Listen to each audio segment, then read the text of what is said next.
hungry na. So, first time nilang nag-grocery, hindi ako kasama. Nag-email na yung immigration.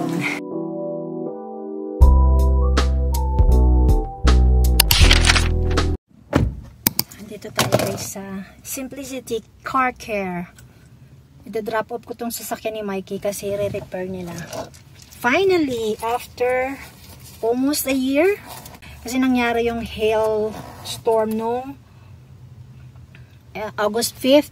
So, ito, chinecheck ko lang yung meron pang ibang gamit si Mikey dito. Importante. Just in case. So, namumula ako masyado kasi ang init guys. Parang 28 degrees. So, may kapalit naman ito. May bibigay silang rental car. Kasi sana RAV4 din para magamit namin sa long drive. Kasi may plano kaming mag-travel or mag-drive habang summer pa. Kasi after a month yata, mapifix pa nila ito. So, yung chinecheck ko lang. Okay naman. Na-check na ito, yung double check ko lang. So, pasok na tayo.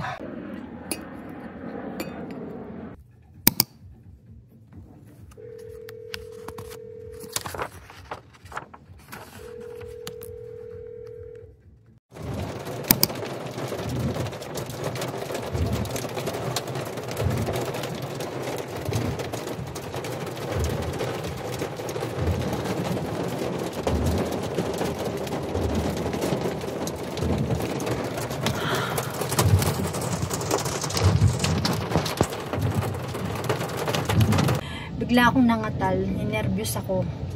Kasi nagda-drive ako along the highway kasi gagagaling ko sa work. Lumabas ako ng maaga. Oh my God, nag-hail na naman dito papunta sa bahay. Nasa highway na ako. Ang lalaki ng patak nung hail. And alam nyo, ang dala kong sasakyan is rental. Kasi kahapon, dinrap off ko yung sasakyan ni Mikey para i-repair. Tapos ito, nangyari, may hail na naman. Ay. Ito yung sinasabi ko eh. Ito yung kinatatakutan ko palagi. Parang nagkaroon na ako ng nervyos. Lahat ng sasakyan, lalo sa highway, pero very unsafe yung titigil ka sa ilalim ng tawag dito, ng overpass. Yun ang ginagawa ng iba. So, nilampasan ko sila. Ang lalaki ng patak ng hail. Oh my God. So, nag-exit agad ako. Naghanap ako dito. Dito ako tigil sa drive-thru. Dalawa lang kami dito. Kanina, nasa likod niya ako. Parang umikot pa siya. Kasi ang lakas pa ng ulan. Ay. So, yun nga. Kakadrop off ko lang sasakyan ni Mikey para i-repair. Nag-switch kami. Sa kanya yung sasakyan ko. Tapos, yung sasakyan niya na-repair. Tapos, ito nga yung rental. So yun, uuwi na rin ako. Hopefully wala nang hail, no? Lakas kasi ng ulan. Italian, how's your sopas? Good. Good? So si sister ay nagluto ng sopas. Sabi namin kasi lutuin yung mga gulay. Ayan o. Inubos niya yung inubos na yung carrots, yung cabbage.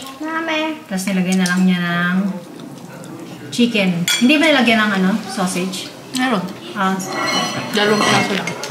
So, okay, nag-grill ng sausage si Mikey kasi kulang sa kanya yan. Pag sopas lang, hanggang dito lang niya yan. Kailangan merong meat and something carbs. Oo, kakain niya yan. Yan na rin siguro babaunin ko bukas. Mabigat na rin niya kasi may sopas. Kinig na kinig yung boses mo. So, yun guys, may share ko sa inyo. Kanina sa work ako. Palagi kasi ako nag-check ng email. Nag-email na yung immigration. Hindi ako wanted guys ha. So, nung May, after a week nung dumating sila, yung kapatid ko, after a week, nag-apply ako ng citizenship. So, then after 2 to 3 days, nakatanggap ako ng AOR. So, hindi ko pa yung nababanggit sa inyo. Ngayon pa lang. And then, after 9 weeks exactly, nakatanggap na ako ng invitation for citizenship test. So, kaya yun, magre-review ako and ang start ng, binigyan ako ng 1 month. Within 1 month, dapat makakuha ako ng test at merong siyang 3 attempts. So, yun, magre-review ako. Bago dumating yung August 8 and hanggang hanggang September 6 siya. So, yun.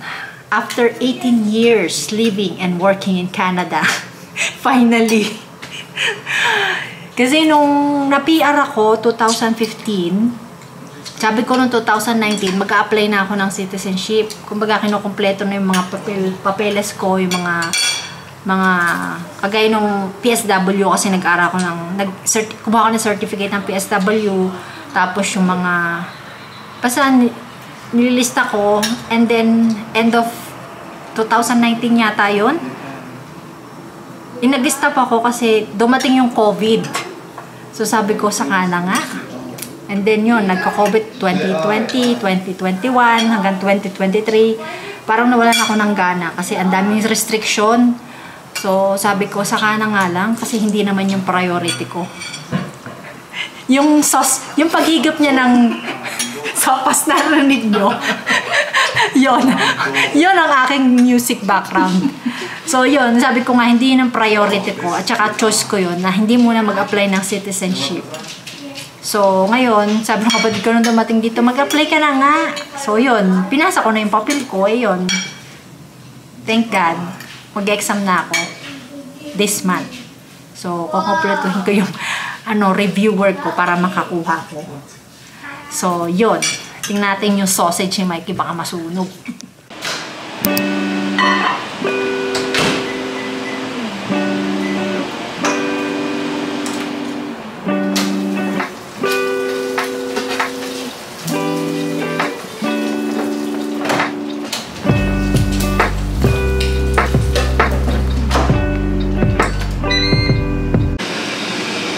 So, ito yung minarinate ni Sisi na chicken wings.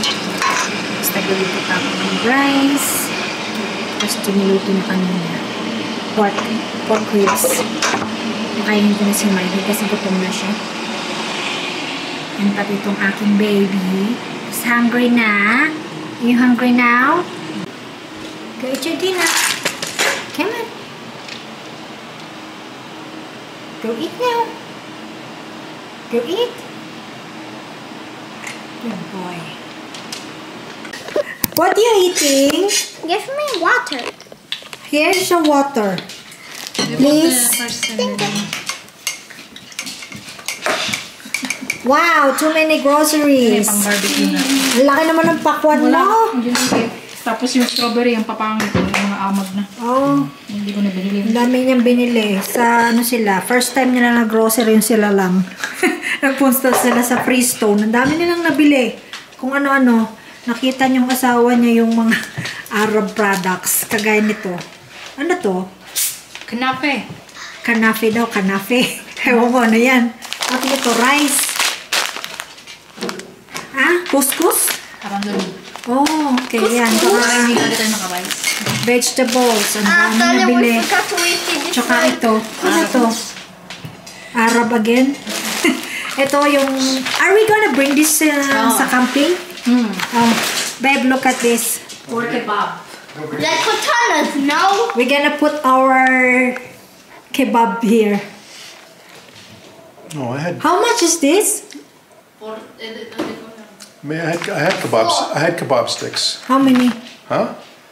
Product of our PC? Where is that? No, just thin ones. Oh, I'm not professional, maybe the meat fall. yeah. This one is safer. So, yan. Tapos itong pita. Laki ng pita. Magkano tong raspberry? $5. $5 only? What? Isang dosena? Eh, na lang kinuha ko. Yung $15 may amag. Oh. Tapos, ano yan? Cheese corn nuts. Cornic. Ano pa? Marami siyang kung anik-anik na nabili. So, first time nilang nag-grocery, hindi ako kasama.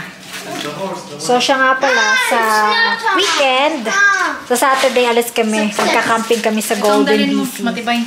Ano to? Barbecue. Para sa... Ang nipis naman kasi nung nasa inyo. Ah, okay. So, yan. Hindi pa lutuin. Laglag. Kumain na kayo dyan. So, ayan guys. Friday today. And busy kami sa pagpapack. Ito yung sasakyan ng bayaw ko. Pinapak nila yung dadalhin nila.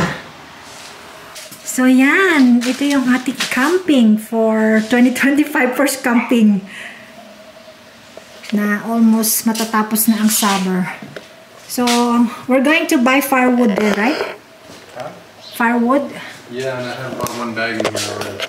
So, nandito na pala lahat yung mga gamit namin. Yung mga airbed, tents. Tent. Isa lang. Isang malaking tent. Tapos Make yung... sure Ron doesn't forget the tent. I don't know where it was. Oh, yeah. I think it's that one, the bottom. Oh, this one. That's the one? It's the tent. Yeah. Yeah. So, This is the tent, the bigger tent, the biggest tent. Super kalat ng ating bahay. Kasi nga nagpapak tayo. Ayun pa yung iba na gagamitin namin tomorrow. Siyempre, ito yung ating dinner. Pizza overload. Shoutout nga pala kay Ate Marilo. Yung kasama ko sa work. Na-discover niya yung aking channel. Hindi niya sinasabi sa akin. Pinapanood pala niya. So, nung sinabi ko sa kanya na may channel ako, sabi, I know, I'm watching you. Sabi niya, may gusto niya itry yung yung mga binibake mo. Ano, dalan mo. Eh, kaso nga wala akong pasok bukas. So, next time, pag pumasok siya, dadalhan ko siya. So, yan. Gusto niya itry yung mga binibake mo. So, yan guys, kami kakain na ng dinner and kung ano pa man yung ating dadalhin tomorrow. Almost ready na naman. Siguro mga toiletries na lang at saka mga pillows, yon, mga damit.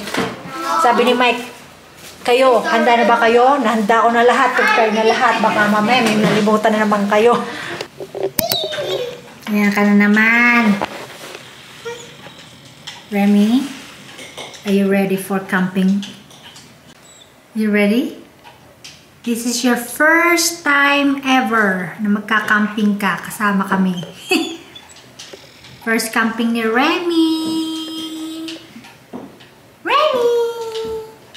Say thank you guys for watching. The last day goes.